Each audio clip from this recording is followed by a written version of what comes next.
Hi, welcome to Wetpixel Live. My name is Adam Hannon. I'm the editor of Wetpixel, and I'd like to thank Aquatica for sponsoring this episode. Aquatica have a wide range of lovely housings and ports and accessories, so please head on over to their website, which is in the show notes, to check it out and to have a look at what they do.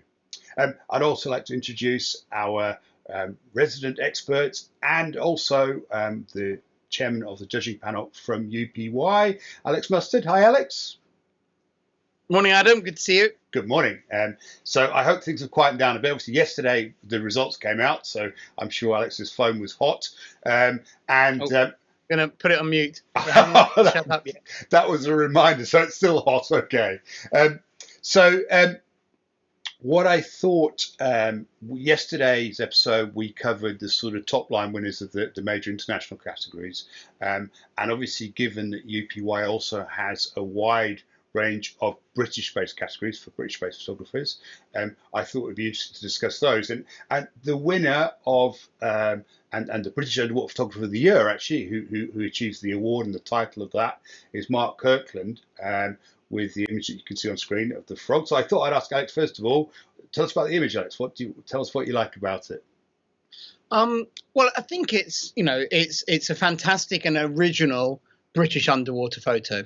It's technically very assured, to be able to produce a split level at night with a subject that's, notoriously difficult to find and photograph in difficult conditions. It was, obviously freezing cold, muddy. The pool that these guys live in, you move, you destroy the visibility for hours. Yeah. So it takes real dedication to get that. And then to produce an eye-catching and really attractive and interesting image of that scene, I think is really a step forward. Yep. I think also it chimed with us this year because in UPY this year we introduced a new award for My Backyard Images. Yep. A lot of pictures that have won in UPY down the years have been taken by photographers operating close to home. Yep. But we felt in a year when a lot of photographers were denied the ability to get far away from home, it was really good to highlight this. Yep. And this picture also, picked up that award for us. Yep. Because I think it really shows that, just because you can't travel, just because you can't even get outside your own city, yep. Maybe, all you've got to is little ponds or rivers locally, doesn't mean underwater photography has to stop. Yep. And I think this picture captures that brilliantly as well. I think it does. It is a fantastic example of what you can do in your backyard. I mean, literally, given this sort of juxtaposition of the frog with the spawn, and then you've got tower blocks and high rises in the background. I think that's it really does signify. It's almost emblematic of this idea. I think it's fantastic from that. I think it's a very, very clever shot, as you say, difficult to shoot, really well executed. I think it's probably one of the more innovative shots that we've actually had around from the past year, and it's lovely. That's fantastic, Alex. So the second image that were the runner-up for British category British wide angle, is another of Mark's images, and a very charismatic species. Obviously, a basking shark feeding, but this time with a split shot, I think one of the things I really like about this is the way the colour. I think it's probably quite natural colour. I don't think there's been a great deal of processing, but you've got these wonderful kind of golden highlights on the surface of the water, and then obviously this sort of very kind of greenish tinge to the water, which is realistically how it is. So to me, the colour palette on it is lovely. I think it's really, really nicely done. Yeah, and undoubtedly one of the the iconic British species. So really, really, really, really great. I think as a critique of the image is that I think that the encounter was clearly late in the day, and when the sun is low, you get a big exposure difference above and below the surface. And I think that this shot here, it is up against it image quality wise with the system that Mark's using. Yep. I think there's quite a lot of grain in this picture. And so it's a spectacular image. Obviously, in competitions, it's not all about image quality, and there's plenty of competition-winning shots that as long as they look good, they are good. Whereas I think for printing, some of those pictures begin to lose their edge a bit. So I think my criticism of this is not as a competition shot, but as a photo. it probably has some limitations in how it can be used just because of the conditions and the equipment used. Yeah, I think there's possibly a little bit of a misconception about basking sharks in the UK, in that possibly people abroad assume that basking sharks are relatively prevalent and a bit like sort of whale sharks, Isla Mujer. You go there and they're going to be there, and that's certainly not the case. Basking shark encounters are not perhaps they're not common. So they are something that it's very much when you have an opportunity to get pictures, you've got to get in and get the job done. It's no yeah. Yeah, no, yeah, they're a tough stuff, but that also makes the shots that much more special because Absolutely. Not everyone's got them, and really, Yeah. whereas I can't think of a well-known underwater photographer who hasn't got good whale shark shots. Yeah. Hardly anyone has decent basking shark shots, so they're really great. And the third place in the UK wide-angle category is Kirsty Andrews. It's a beautiful picture of a grey seal from the Farne Islands, certainly somewhere that I like diving very much. For me, I think the way Kirsty's lit the seal is really, really nice. Obviously, the seal itself has been lit up with a strobe, but then she's managed to get the natural light coming in through the kelp behind it, and also managed to light up the dead men's fingers on the rocks around it. So it's very much a question of the animal in its environment, but the animal as well is also very beautifully captured. So she's not sacrificed the detail on the animal in order to capture the environment. So a beautifully balanced shot, I think. Yeah, really, really, really nice. I think it's a really outstanding bit of wide-angle photography in the UK because it shows both the seal and the habitat. And although we often see seals up in the seaweed, in the kelp, up in the shallows, we don't often see them photographed in the below that kelp line. Yeah. And I think it's, if you dive in the Farne Islands, the scenery is like this once you drop below that kelp line. Yeah, but it's much harder to get seal encounters at depth. Yeah. And I think that makes this picture a little bit more special. Yeah. I think if I have a criticism about it as it works aesthetically for me, and I really like the picture, and you can tell that from the UPY code that I wrote the caption for it. Yeah. But I think that the pose of the seal is a very sort of cute, in your face, all about me pose. And I'm not convinced, and it's very central in the frame. It's a kind of look at me, huge impact. And I actually think that that particular pose and composition maybe takes some emphasis away from this amazing scenery it's in. Yeah. And I know this was probably a fleeting opportunity, and I think I'd love to have taken this picture. But I think that you would actually perhaps a slightly different composition, a slightly different pose, the seal maybe slightly further back in the frame, slightly off center, might actually tell the story of the habitat and the seal better than this particular frame does.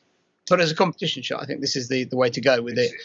High impact. Yeah, it's impact, isn't it? It's definitely the seal is literally in your face, isn't it? So yeah.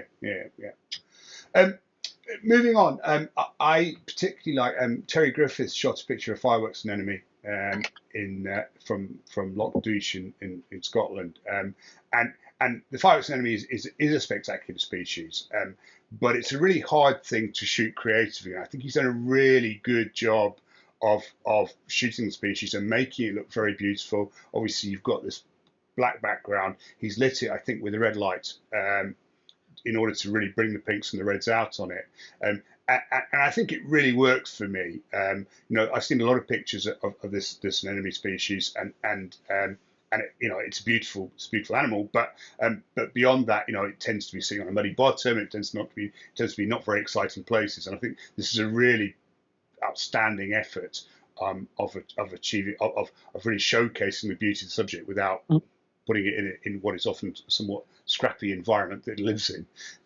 Yeah, I think that they're also a species that really reward good diving skills because they live in that incredibly silty environment on the bottom. Yeah. And if you get your movements wrong, you stir up that fine sediment and it's gone for at least 30 minutes. You're not going to be able to photograph that subject again. So it rewards good diving skills. And so as a result, you often don't see a lot of creativity with them. Yeah. And I think this, up in Loch Duick, it's really, really impressive too. And it's also quite a deep subject. So you don't have lots of time and you don't have, it's very difficult to photograph. So it's really great to see someone do something creative with it.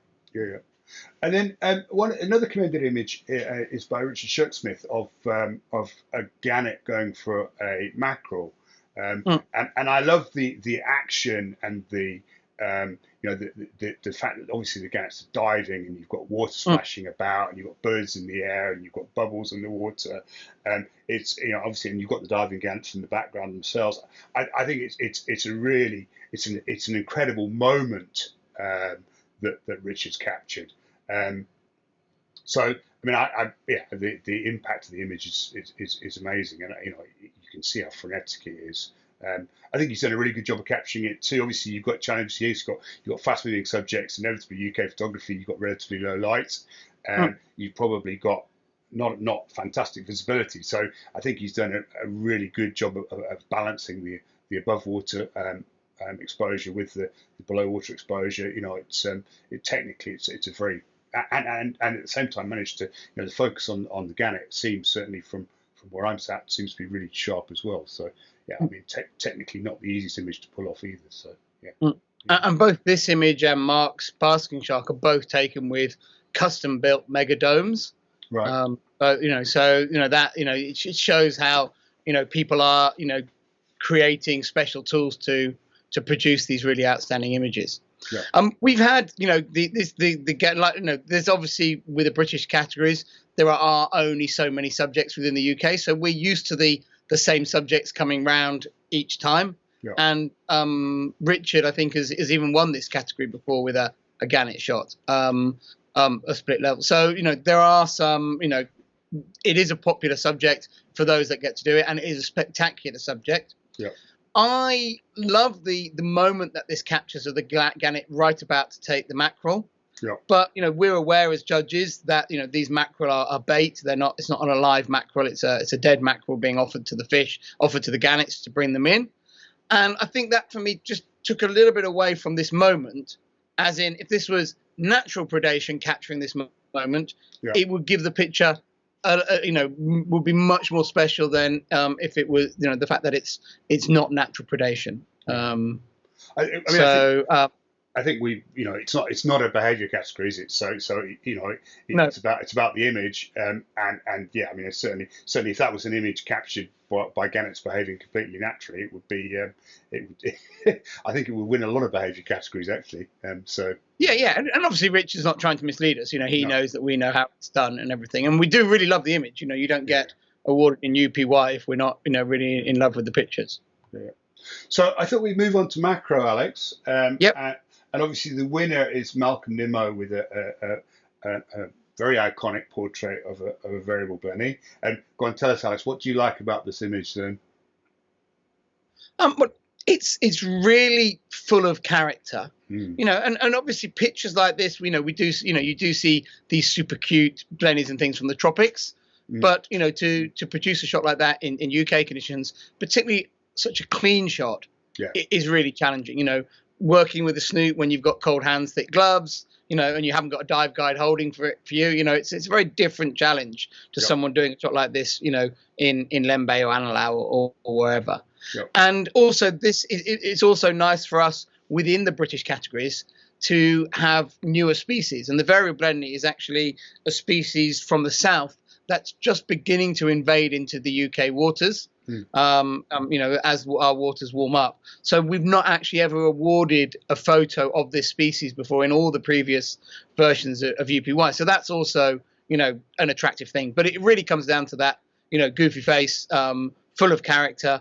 Yeah. And I think pictures like this really surprise the British public in terms of what's in our waters. Everyone's like, wow, that lives underwater here. So, yeah. But it's also technically very well done.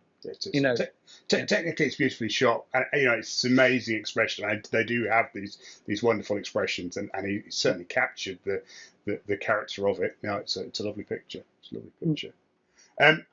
The runner-up is Alex Tattersalls. What actually is it, Alex? So it's a stalk jellyfish on mermaid's tresses or bootlace weed Right. It's type one of our seaweed. It's the one that kids hate swimming over in the UK because it's really slimy because it's got those hairs on them. I think just about every kid who's ever swum in the sea in the UK has got bad memories of this stuff rubbing on their legs. Yeah. But it is very, very attractive seaweed. This for me, I know I was very keen that you sort of led these discussions. This for me, I really like this picture. I think the color palette, it's a very, very original photo for British waters. And it felt like something very new, very fresh. I really love the peaceful mixtures of greens and yellows and blues, and the fact it's got a nice focal point in the frame. I think the background is perfect. I think the focal point is not really in exactly the right place. But I really love this picture, and it was really one of I wrote the judge's comment, which is code for I really liked it. And for me, it was, I felt it was a really fresh piece of British underwater photography. I think it could have, but I don't think it was unanimously liked by the judges. I think if it wasn't for me championing it, it might have even struggled to make the top 10. But, I really, really loved it. And I worked hard to try and convince the other judges to get it as high as possible. But what do you think about it? Because I accept it as an opinion splitter. I think the verticals in the frame are nice. I think that's a fairly unique approach to UK photography. I think, again, the colour palette, I like the blues, particularly as it fades away into the distance. For me, I don't get a great deal of impact from it. It doesn't go out and go wham to me. Maybe it is a more subtle image. Maybe it's an image I need to look at for longer to get the best out of it. And a competition image, it doesn't have to go wham. If it grows on you, that's also the sign of a good image. So, but yeah, I mean, I think it's beautifully shot. I think the softness of the bootleg Swede is really well captured. Or possibly not its sliminess, but No, I think to me, I'd like to see it with the stalk jellyfish possibly a little bit further round, so it was a little bit more kind of. To me, I think it hasn't got a really strong immediate subject. I think that's probably I like the image, but I don't think it's got that kind of. Wham, third bam. place was the next one. Yeah. Which is Nest Buddies by Dan Bolt. What do you make of this one? So when I first looked at it, I saw the nudibranch and I thought, it's a really nicely shot nudibranch. Don't get me wrong, beautiful. But then it had a background, and obviously looking further, I've now discovered that the background is the corkwing wrasse. So I didn't see the wrasse in the background initially, which was quite interesting actually. I think almost compared to what I've just mentioned, this has this really strong immediate impact because you've got this brightly coloured nudibranch, sharp in the frame, a slight diagonal, perfect. And then later on, you kind of notice, there's a wrasse in the background, and I think that's quite a clever device that he's used here to kind of keep your attention on the image. I'm not convinced that the fact that the wrasse is not immediately obvious isn't a good thing. I think it's a clever device. Beautifully shot. I like the color palette, and I think the fact that he's managed to catch the black background behind the wrasse, obviously let the strobe light drop off behind it, is clever as well, because obviously we've just got these two subjects in the image. Lovely. Yeah. Are there any others in this category you want to sort of talk about quickly? I'd like to. So I think Alex Tattersalls has got a highly committed squidgen rust, which is a candy striped worm. I think this is obviously it's very hard to really make out what it is unless you know what it is. So it's a very kind of abstract image, and I think it's really strong. Again, I love the colours. I love the selective sharpness that he's used to emphasise particular parts of the worm. I think it's a really nice image. You can see that on a wall. It's a classic kind of slightly abstract sort of piece of art I think it's really nice.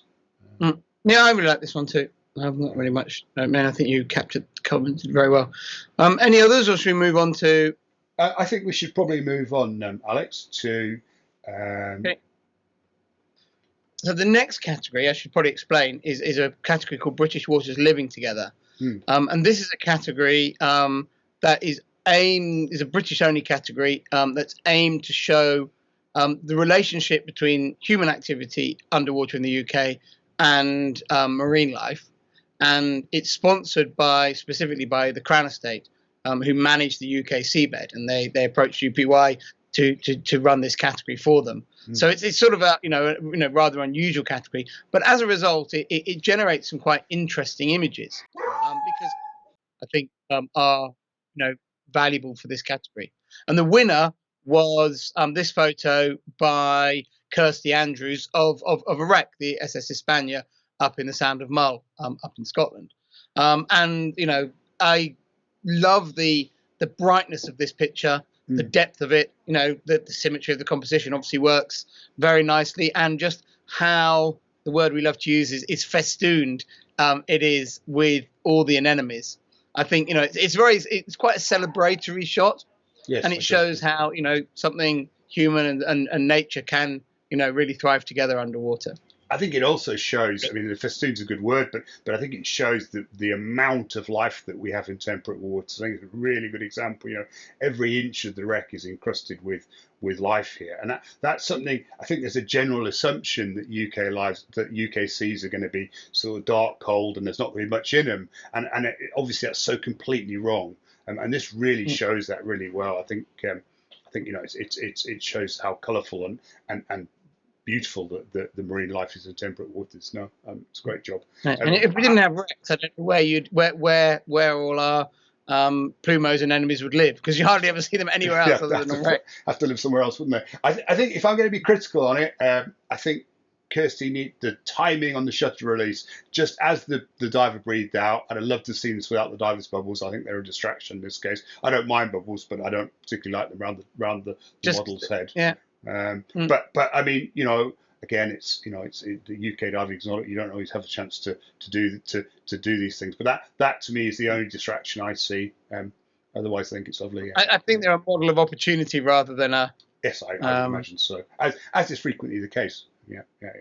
So, should we roll on into the British Water Compact category? So this is photos taken with phones, action cameras, and compact cameras in the UK. And the photographers this has to be their camera system. It's not for people who normally shoot underwater with big SLRs to just grab something small and cheap and to win the category. So it's aimed specifically at that community. And this year, the picture wasn't a diving picture at all, but was a photo that, I know the press have, obviously really loved this one, and it's been in all the newspapers today, because it's a scene that so many of us who live in the UK can relate to. And I think it's always great to remind people that, UPY is about more than scuba diving photography. So a picture of a swan chasing some birdseed or bird food down underwater by the look of it. Yeah, and I think it was taken with the GoPro with the weight on it, and literally the GoPro was dropped in, and is in the best technique of using a GoPro is to stick it in and see what happens, and that's exactly what Ian Wade, the photographer's done. He's shoved it in, retrieved it, see what he's got. I don't know how many efforts it took, but certainly and I think he's created a very kind of stunning, iconic image that will be very, very popular. It's a real crowd pleaser, this.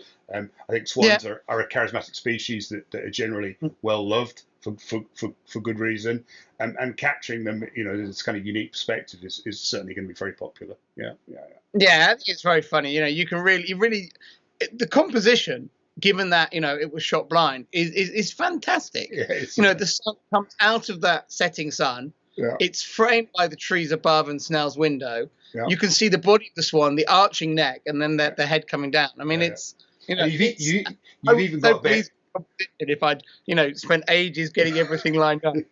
And you've even got a bit of sort of blue cloud with wispy white. Sorry, blue sky with wispy white cloud. It's as you say. You can spend a long time trying to get that picture. It's fantastic. It's happened spontaneously. Brilliant. And then the runner-up in British Compacts, I think we should just mention as well, is another photo of Kimmeridge and a stalk jellyfish and the beautiful mermaid's tresses weed. And I think it's really really pleasing image, this. And actually, it reminds me, I wrote the caption for this. And there's a very famous from the 1960s photo in British underwater photography taken by Colleague Doig, who was one of the founders of the British Society of Underwater Photos. And he had a photo like this, which was called Rays of the Spectrum. Taken in black and white, years and years ago. And it was held up for decades as a really fascinating piece of British underwater photography. Yep. And I suspect that Sandra's never seen that photo. I don't know.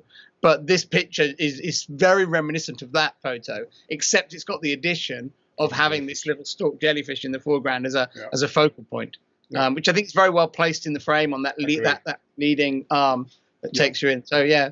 I'm very happy to see this picture do well. And again, obviously, given that it's shot with the compact, she's managed to control the exposure really well, because you've got obviously very bright sun. She's very shallow. You've got a really bright sun, and yet she's managed to control that by framing it, I think, and still get the detail of the stalk jellyfish and the weed. I think this really possibly is a good example of the fact that you can create really memorable images with you don't necessarily have to have the best gear, the most expensive gear. You can go out there with relatively simple gear, stay shallow, play to the system's strengths, and get images like this. I mean, what more can you say, really? Perfect. Yeah, great. Yeah. Wonderful. So it's a bit of a whistle-stop tour. There's lots of other lovely images that we love to spend time talking about, but I'm looking at the counter on my clock, and we've done 26 minutes already, so we should probably call it a day there. So the full collection is available via the UPY website. I'll put that on the underwaterphotographeroftheyear.com. But I'll also add it into the description of the episode as well, as a link, so you'll be able to click on that. I would really thoroughly recommend downloading the yearbook, or actually download all the yearbooks while you're there. They're a constant source of inspiration, and particularly in these times, possibly when we're not spending as much time underwater as we might like, they're a good way of keeping our motivation high. Thank you very much, Alex, as always. And thanks very much to our sponsor again, Aquatica, who kindly sponsor this episode and help us to create these Wetpixel Live events. I'd like to thank you all for watching. Please feel free to add comments and suggestions about what we've discussed in the comment section, and drop us a like if you enjoyed it. Thank you very much. I look forward to seeing you next time.